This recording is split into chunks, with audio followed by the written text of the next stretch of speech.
This will be our first React lesson in a series of lessons where we learn how to be an expert in React. And in this lesson, we're going to understand the basics of React, the basic React elements, and we are going to do it in a very simple manner using a single HTML file. So it's going to be a really simple lesson where you can create an HTML file as we go along with this lesson. You can create it and follow this lesson along by coding yourself. We are simply going to use a single HTML file, and in that file we're going to include the React library. So this is a great lesson to actually learn the basics of React without jumping forward to create React app and a bunch of other lessons that fill your editor with files and it's hard to follow. In this file, we only have one HTML file. We will include the React library in this file, and this will be our playground to understand the basic elements in the React library. So here is the list of topics we're going to talk about in this lesson. We are generally going to explain what is React, what is this library, what is React Objective. So we're going to talk about React. We are going to cover the most used function in the React library, a function called createElement. Now, when I used to ask in interviews, even React developers with many years of experience, I used to ask them, what is the most popular, the most used function you are calling in the React core library? What is the function you use the most in React? And the answer is that this function is the createElement function. Now, when I used to ask that question in interviews, almost all the React expert developers did not really know that they're using this function.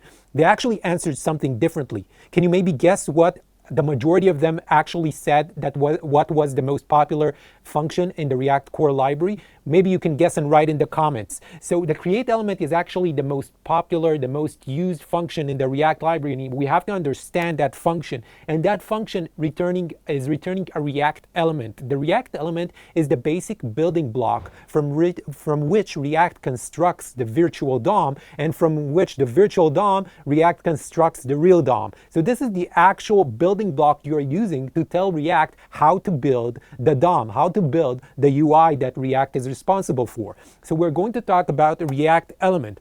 From the React element tree, React constructs the virtual DOM. So we'll try to explain how React is working, how React constructs the virtual DOM and reconciles that DOM to a real UI.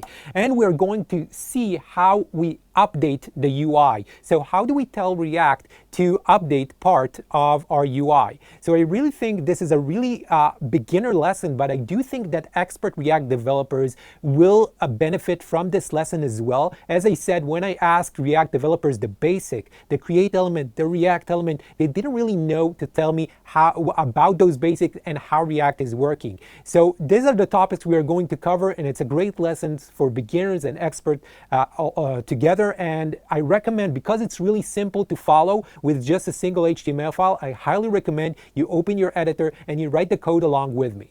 The goal in this lesson is simplicity. Learn the basics of React while just using a single HTML file. Do it as simple as possible so you can follow along and write the code with me. You don't need advanced Create React App, JSX, and advanced topics that we will learn later in this course. You don't need it now. It's important to understand the basics before you jump ahead. In many lessons about React for beginners, I see them jumping to create React app and how you should write a React application, a real-world React application, without actually explaining the basics. So this is not how you would write a React application, but it is a good way to create a playground to play with the React library to actually understand the React library. So we're going for simplicity. So we're going to create a single HTML file, and we're going to use React in that HTML file to create a simple Hello World app. So if we're going to create a single HTML file, let's create that file. Let's create an empty folder and then open that folder using some kind of editor. During this course, I'm going to use the VS Code editor, which is free. Just write in Google, download VS Code, open with VS Code an empty folder, and this is what you'll see, an empty VS Code. And in here, I'm going to create an HTML file, and I'll call it Hello World with React.html. Now I'm going to create a simple HTML file, and let's create that file. I just control space and wrote HTML sample, and this output a simple HTML file. Now I can delete everything. I can delete the title, the meta, the script, and just leave an empty HTML file. And we'll use this file to learn about React. So simply create an HTML file, and in this file we're going to load the React library, and we're going to use this file to learn about React.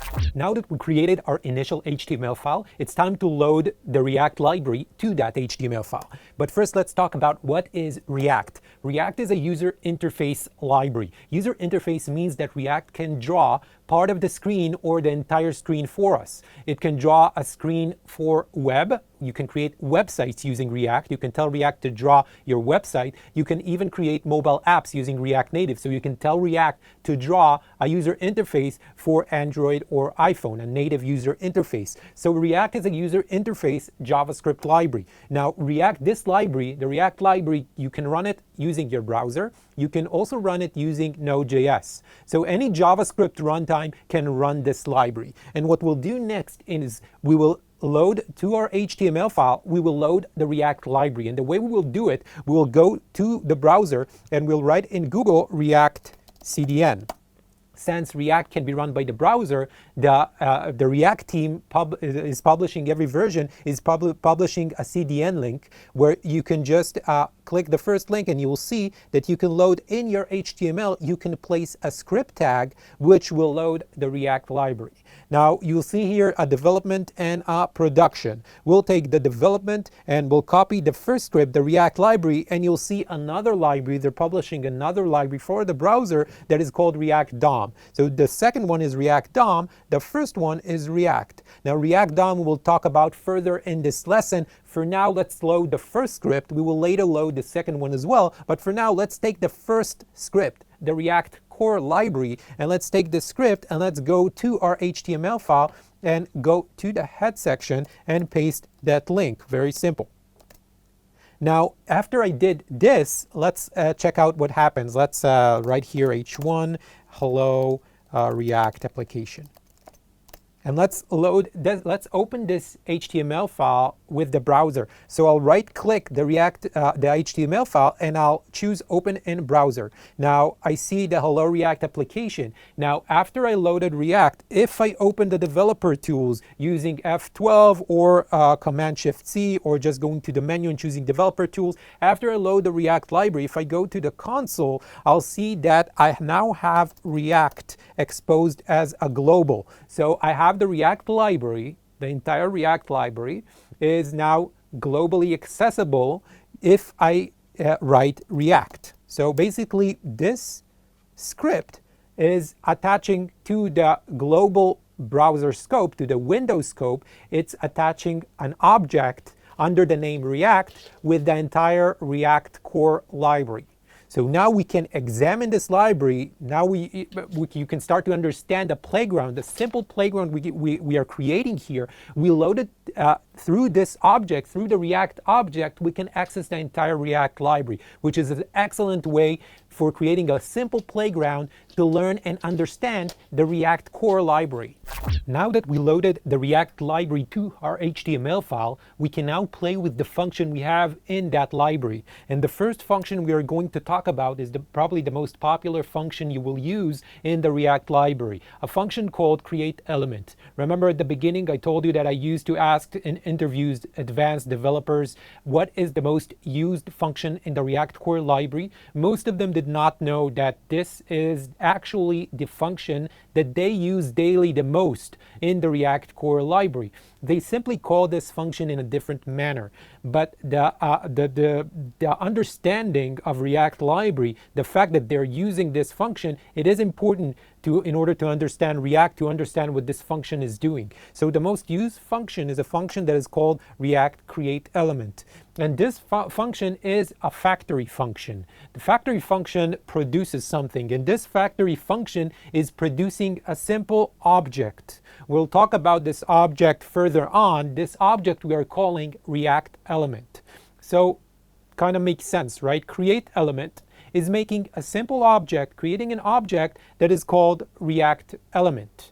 And We'll talk about ReactElement. What this function is getting, let's see the signature of this function. What the createElement function is getting in its argument, when you call this function, you have to pass, the first argument you're passing is type, the type that you want to create. It's a simple string, it's a function, or a class. We'll talk about the function or class, but for now, let's go back to our HTML file, to our IDE, to our editor, and add at the beginning of the button, we'll add a script tag.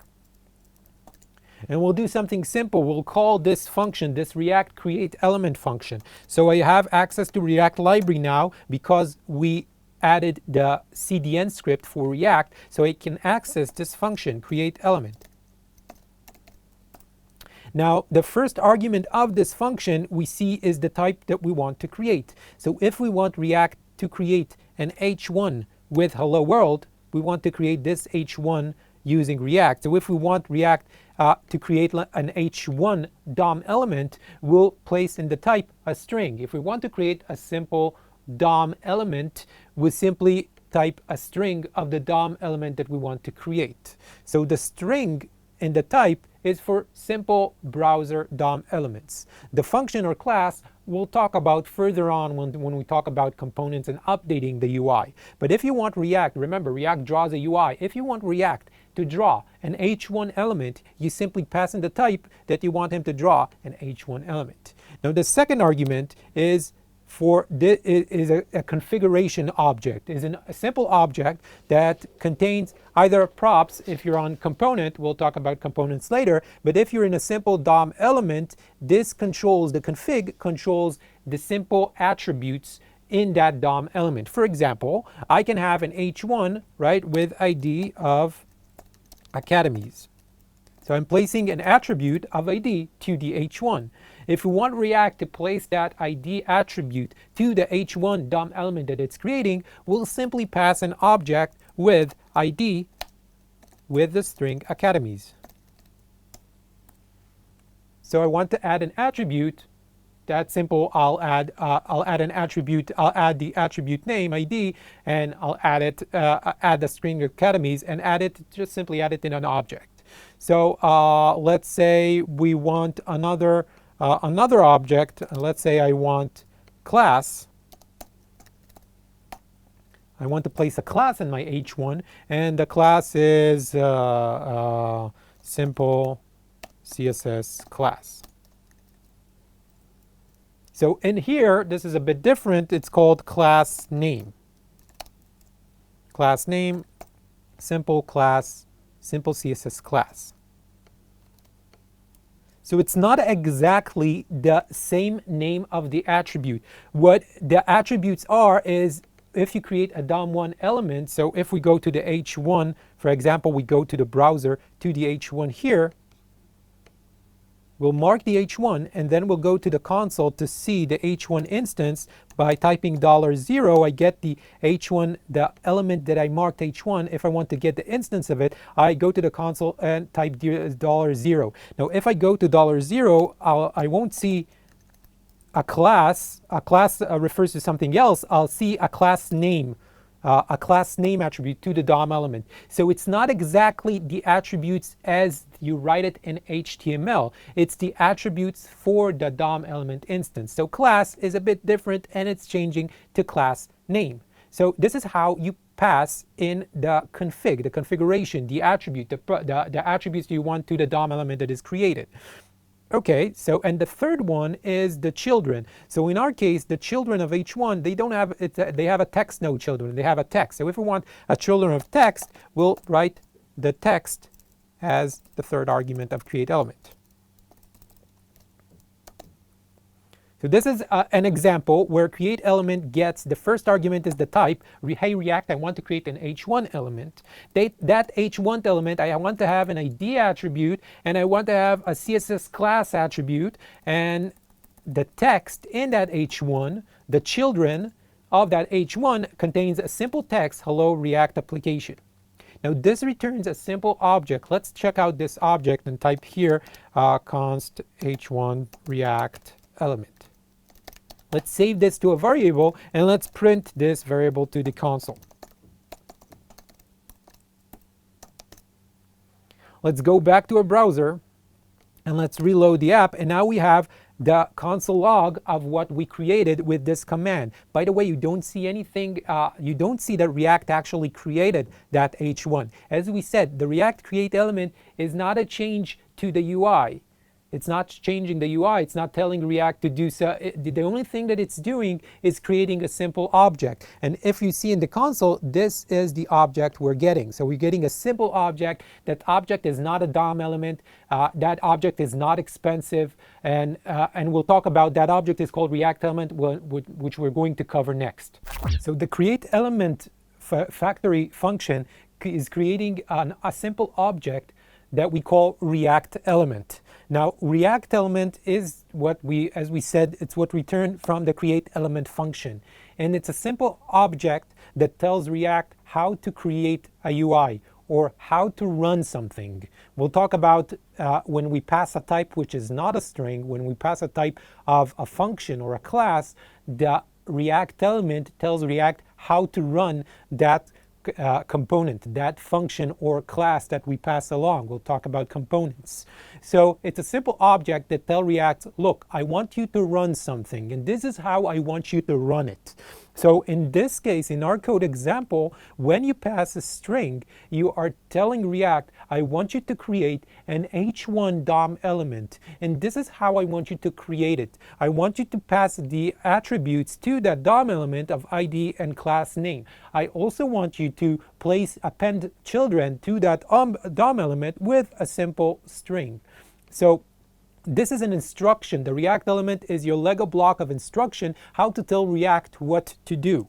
So it's and a few things about this object. This object is cheap.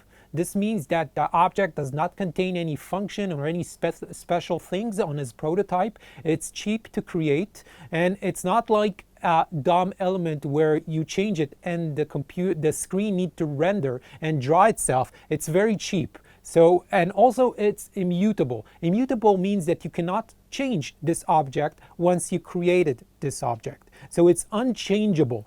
So, and this is like a few properties that this object contains that we'll talk about a few of them. Type, the React element type means what we want React to create. If it's a simple string, like we saw here, if it's a simple string, we tell React that we want to create a DOM element. So we go back to the browser, we printed the React element, we see that the type is what we printed the React element, we see that the type is what we placed in the createElement function. It's a simple string, which means React, I want you to create an H1 DOM element. And the second attribute is key. Now, key is an optional, optional property on that object. We don't have to pass key, but React doesn't force us to place a key when we're placing an array. And we'll talk about it later on our JSX lesson when we'll talk about how React renders lists or arrays. So for now, the key is optional. So we're not passing any key. So if we go here, we see that the key to the browser where we printed the React element, the key is null. And we'll talk further about the key later on.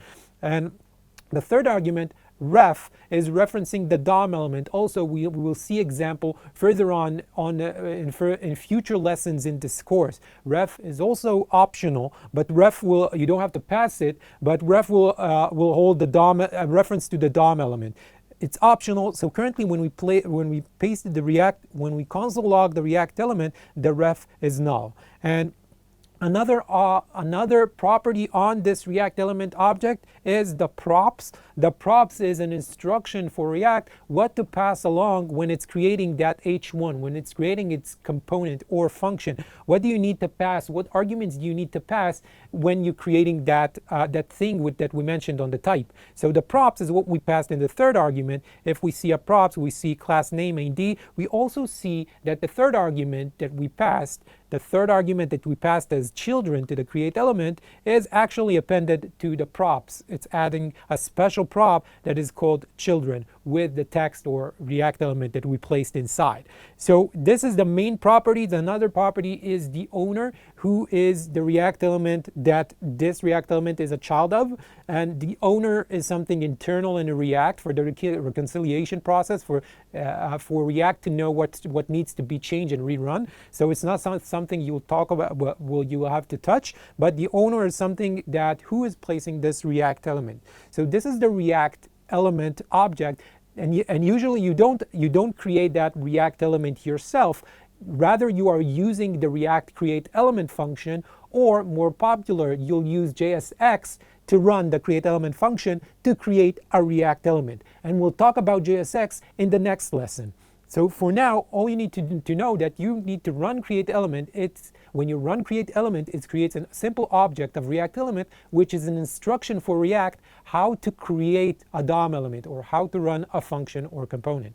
So we talked about the fact that ReactElement is a simple object with an instruction for React how to create, how to draw a UI. Okay, great. Now let's do that. Let's take our object. Let's take our ReactElement object that we created with an instruction for React on how to create an H1 element. And from this, let's tell React from this React element, let's tell React to create the actual DOM element. And what we'll do is we'll use the second script from the CDN links. The second script is called ReactDOM. So it's not only enough to create React element, you also need some adapter that knows how to translate that React element to the UI. And we have a browser adapter that creates from React element a DOM element. And that browser adapter for creating DOM element is in a different library that is called ReactDOM. So think about this. It's similar to the adapter pattern. What you're doing in React, you are creating an object, and then you're passing an object to an adapter that knows how to construct from that object a UI. The same happens with, for example, React Native. What if you want to create a UI for a different platform, for example, for your mobile device, for iPhone, for Android? So React has another library called React Native that knows how to translate certain React element types to a mobile application UI. So it's a more powerful DOM than the browser. It can actually be translated to different platforms depending on the adapter that you're using. So in our case, we want to construct an H1, want to construct a DOM element, then we'll use the ReactDOM adapter. So we'll copy this script and we'll go back to our HTML and we will load that script under the React script. Now when I did this, when I loaded the ReactDOM development library, and if I go back to the browser and load my app, you will see in the console that you can now access an object called ReactDOM. ReactDOM is now exposed globally, and you can use ReactDOM to translate React element to a DOM element. Now, how do we use the React DOM library to translate a React element to a DOM element? Let's do that now. I'll go to the top of my script and I'll call React DOM, and I'll use the React DOM has a create root function. So React DOM has not a lot of function here. One of them is the create root function. So let's go back to our app and call the create root function. Now if I go to React DOM and see the create root function, I see that the create root, let's call it from the console, React DOM create root function. I'll see that this function gets a container and an option. We're not going to cover the option, but a container is a DOM element that we want to attach the place where React will draw the UI. So what we need is some sort of div with an ID. Let's name that ID container. And what this div, the purpose of this div is we need some sort of container that is currently available in the DOM that we tell React, look, in this container, I want you to draw what it is I'm instructing you to draw. So I'll create root, I'll place document, let's grab it, let's do it in 2 lines. I'll do document.getElementById, and I'll get the container, and I'll save it to a variable, and then in the create root, I'll place this container. Now this returns a root object, and the root object I can tell React to render an element. So after I do this, I have, let's console log the root. Go back to our browser, and now we have a ReactDOM root, and in here, the ReactDOM root has a function called render. And in the render function, I'm passing a React element. So let's go back to our code and let's call the root. Let's delete this console log and let's call the root.render and pass the React element that we created earlier. Okay, again, what we did now is we created a div. This div is where we want React to draw the UI. We created a React root by calling the ReactDOM create root, passing the div where we want React to draw the element, and then we called root.render and we placed the React element we created earlier. Basically, we're telling React, in this container, I want you to draw an H1 element. Now let's save this and let's go back to our browser, and we see hello React application. We see the H1 element. Let's grab this H1 element and see what we have.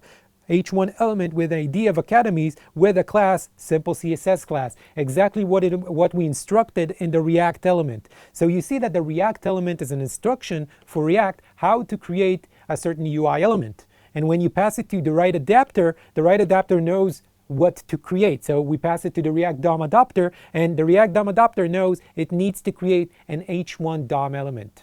What we basically did here is we took ReactCreateElement, and using ReactCreateElement, we constructed a tree of React elements. And it doesn't have to be only H1. For example, we can have H1, and under that H1, we can have a span tag. For example, if I take the H1 element that I created here, instead of placing a text here, I can say, okay, under the children of that H1, I'm passing another ReactCreateElement using a span tag, passing null as the properties, and passing the text hello React application with span.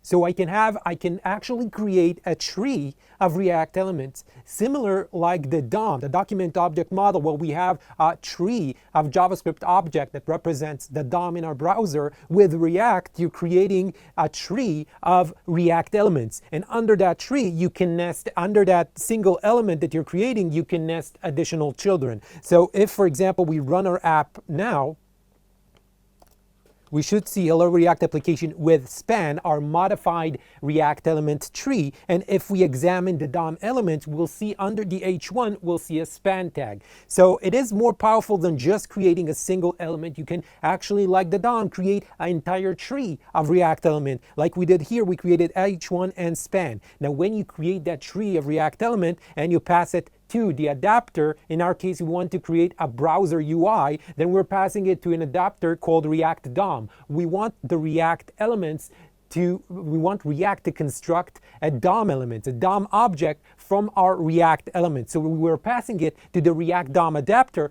and the result is React is creating a DOM for us. So React is creating the DOM that we described in the ReactCreateElement. So the ReactCreateElement is a description for React what to create. I pass it to the ReactDOM adapter, and the result is that React is creating the DOM for us. When you're working with React, you're not interacting with the DOM. You're interacting with React elements. You let React do the work of actually creating the DOM, and your interaction is only with the ReactCreateElement. Now, from the ReactCreateElement tree that you create, React will construct something that is called a virtual DOM. So from your tree of React element, React is constructing a virtual DOM. The virtual DOM is how the DOM that React needs to build needs to look like. So let's talk about that virtual DOM. That virtual DOM is constructed from the React elements tree that you're creating. So in our case, we created H1, and under that H1 we created a span tag. React will take that tree of React element, we're passing it to the ReactDOM adapter, and from this React will construct something that is called virtual DOM. React way of saying this is the DOM that I need to actually build. So in React we create a tree of React elements, we pass it to the adapter, and then React will build something that is called the virtual DOM.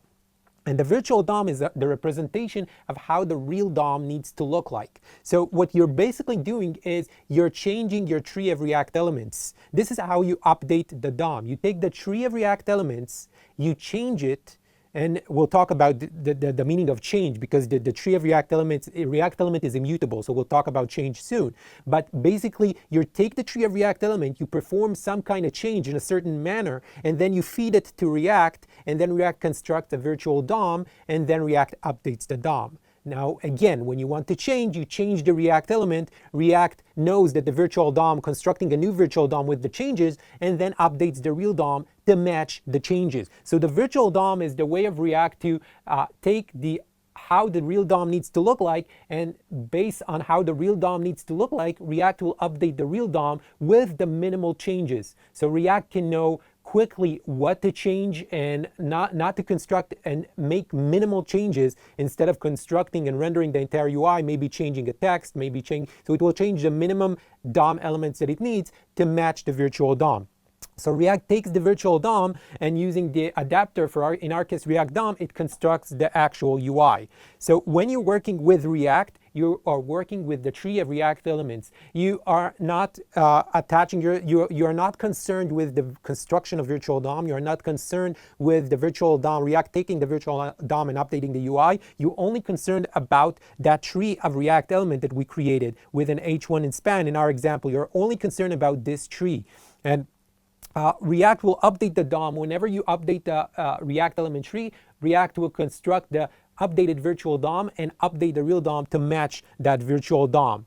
And when you create that virtual DOM, the way React works with the adapter pattern, that it takes the React DOM and construct a web UI, the same concepts can apply to other platforms as well. For example, if you construct a React element tree that is suited for mobile and you take React Native, React will construct the virtual DOM and update your mobile UI, and you can actually construct native mobile application using React. So React is a more powerful DOM in the case that it's not only suited for the browser, it can be suited for mobile devices as well. In addition, it's also open for the future. So if another platform emerges in the future, you can take that adapter pattern and create some sort of adapter for that platform as well. So the virtual DOM is how React reconciles the changes that you make in the React element tree, how it reconciles them to the actual DOM browser UI. React is not only in charge of drawing the UI, React is also in charge of updating the UI. Update the UI with changes. And the way you deal with updates, the way you tell React to draw a change in the DOM is, remember, you do not control the virtual DOM when you develop with React. You do not control the actual browser DOM. What you control in React, what you can do in React is change the React element tree. And by changing the React element tree, this is how you perform an update in React. So if I have this element tree containing a div with two children, H1 and handler, and the H1 containing also a children of span, if I want to make a change, for example, I want to change this H1, what I'll do is I'll change the tree of React element, marked here in red. I will change the tree of React element, this section of the tree. I don't have to change the entire tree, only change the section that I want to be updated. Now remember, the React elements are immutable. This means that if you want to change this section of H1, you cannot access the tree and perform a change in the React element. Rather, you need to completely replace this section, this React element, with a new one. And after you do that and you notify React is passive in a way that you need to notify him that you want to change this section of the tree. So you notify React that you want to change this section of the tree and you change it. Then React constructs a new virtual DOM, and then React will compare the virtual DOM with the real DOM, and if those two do not match, React will update the real DOM with the minimum amount of changes, doing it very quickly. To demonstrate how React performs an update to the UI, we'll create the following app. We'll create the counter app, a simple using what we learned about the ReactElement tree. We'll create a ReactElement tree that contains a button with the text increment, and we will create a text of the number of times that button is pressed. Now, every time you press the increment button, the text above will be incremented by 1. So this will perform an update in the UI, updating the section of the text that you see above the increment button. So let's start by creating our ReactElement tree. So let's, instead of creating the H1 tree, let's put this in remark, and let's arrange the code a bit differently. Let's place the ReactDOM render our ReactElement tree. And let's create above our ReactElement tree. And in here, we are going to create a counter. I'm going to save in a variable called counter element, and I'm going to use ReactCreateElement. Now, the ReactCreateElement, I will place the text and the button inside a div. So let's go back to our app. Let's create a div. That div will not contain any attributes, and that div will have a children of a text, let's say an H1, and a button. So basically that div has two children, right? A text and a button. So instead of placing one React element as the children of the div, I can also place an array if they have multiple children.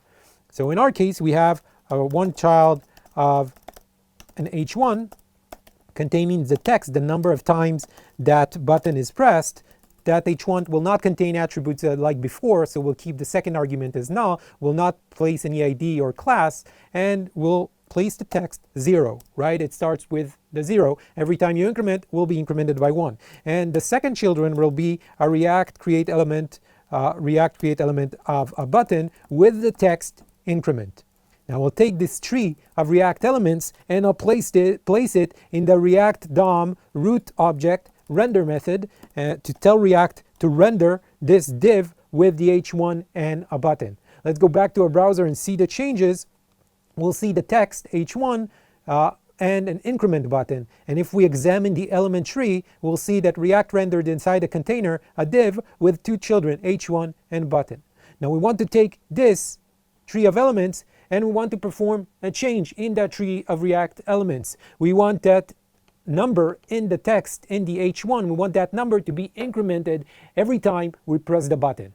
So how do we update the UI? How do you tell React that it needs to create an updated React element tree and create an update to the UI? So as we said, React element, as the first argument of React element is the type. So when I create a React element, the first argument I'm passing is the type that I want to create. And we saw that the type can be a string, but we also mentioned that the type can be a function or a class. This is meaning instead of creating a div with an array of children, marking the div as a string, I can also do something like this. I can pass, instead of a div, I can pass a function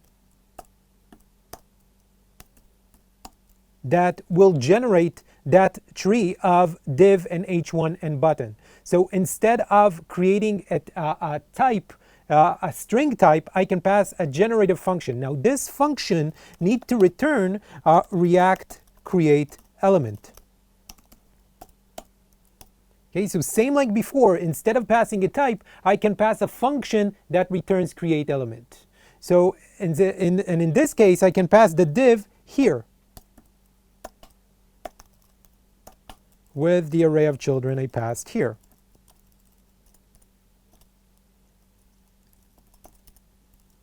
And I will not have to specify, let me just fix the tabs.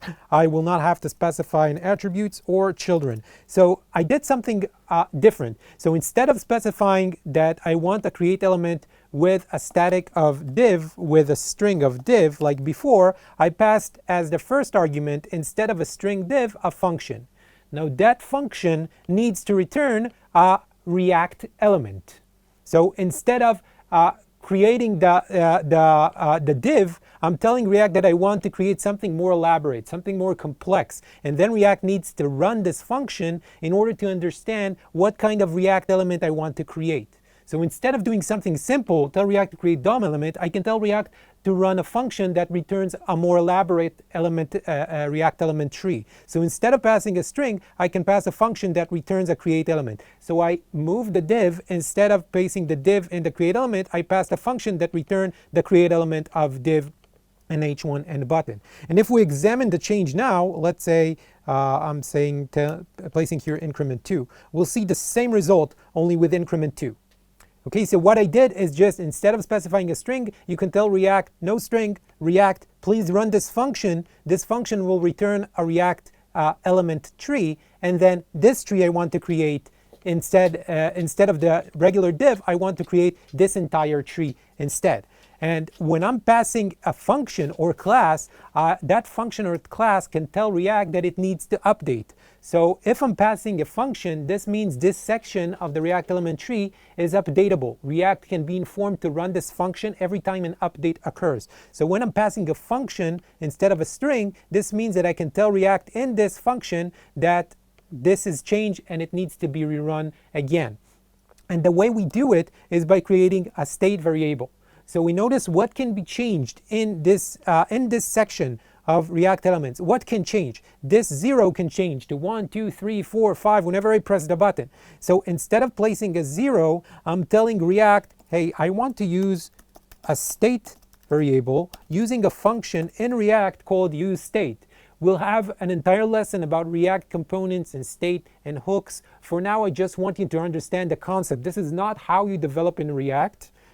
In React, you use JSX, you use component. It's something different, but it is, again, I'm saying again, this is a way we can learn about the React elements, the React basics. So this is not how you develop React. It's a lesson to understand the types we have in React, the basic elements we have in React. So if I want to tell React to change this 0, I can call this function in the React library that is called useState, and I can place in this function the initial value 0 of my of that state, of the change that I want to create. What is the initial value? So I'm placing it here. Now I'm getting back two values in a tuple. One is the current variable value. So I get the increment, let's say number, and I'm getting a function that I can use to change this state variable incremented by 1. I get a function that I can use to change the value. So I get the value of 0, and instead of placing here 0, I'm placing here num. Okay, now if I go back to my app, let's start with 1, not 0. If I go back to my app, it starts with 1. Okay, so what I defined is I defined a special variable called state. Using a method in React called useState, I defined a variable that when that variable is changed with the second function, with the setter function, React will run this function again to create the changed React element tree. Now whenever I press the button, so let's, instead of null, pass here an object with an onClick. Whenever I press the onClick, I want to call a function that is calling the setNum, placing num plus 1. So now I'm getting the button, I'm passing as the second argument, I'm passing an event onClick, and when the event onClick is pressed, I'm setting the state variable num to be incremented by 1. And the result now is whenever I increment the change, React will run the function and regenerate that part of the React element tree. So again, this is a bit complex, but the theory is more important than the actual code I'm writing. So the actual theory is that React works with an element tree. If I want to update that element tree, instead of a constant React element containing a string, I can pass as the type as a generator function, a function that can be run whenever I want React to change that part of the tree. Using a state variable, I can tell React when I want this component, this section, when I want to update React to create a new element tree. By changing, using the second function setNum, I'm changing and informing React that there is a change, and React will run this function again and again. So placing a breakpoint now, if I'm going to sources, and let's go to and place a breakpoint in the function. When you create an element tree with a function, that function does not only run once. Okay, so now it runs the first time, and the use state returns the one that I placed here, so I get num, and then it generates an element tree. And the element tree is with 1. Whenever I press the button, that function runs again. This time the number is incremented because I incremented it in the button. So when I'm passing a function, the generated function is not called once, it's called multiple times whenever a state variable change. So how do you perform an update with React? You pass a function as part of your React element tree. You tell React that you want to run this function again by setting a state variable. React will run that function again and create a new section of the element tree, of the React element tree. To summarize this lesson was all about understanding the basic building blocks, the basic React elements you use to construct a React application. This is not how you develop a real-world React application. Rather, we created a simple HTML file, loaded the React library in order to understand how React works and about the basic function and elements inside the React library. We need to understand this theory before we jump ahead and start developing with React. So the basics are really important, and we touched about the basics. We talked about the most used, the most popular function you will use in the React library, a function called createElement. This is the most used function, and it is used to create a simple object that is called a React element. And the React element is the building block from which you build a React application. It's a simple object that tells React how to construct a UI, or how to run a function or a class, a component function or a component class that function or class will generate a React element, and then React will take that React element and construct the UI. So React element is the basic building block. From the React element tree that you construct, React will build a virtual DOM. It will then take that virtual DOM and construct the real DOM. And every time you want to change, to perform some kind of change, you can pass in your React element a function or a class, and you can tell React to run that function again. This will cause part of your React element tree to be created again with the update, and React will then take the update and inform the actual and update the actual DOM. And the next lesson, our second lesson in the React development, we'll talk about JSX. So we saw that when we created our tree of React element, we call the React.createElement, but there is actually an even easier way to construct that tree of React element using a syntax that is similar to HTML. So instead of typing React.createElement, you'll usually do something like this. Let's mark this in a comment. So you usually will do something like this in a syntax very similar to HTML, constructing h1 and then a button increment. This is how you'll create the React.createElement, and then you will add a compiler to transpile that code to React.createElement. So you usually do not use React.createElement and build the actual DOM elements like this. You usually use a different syntax, which we'll talk about in the next lesson. That's it. Thank you for listening, and let's move along to the next lesson about JSX.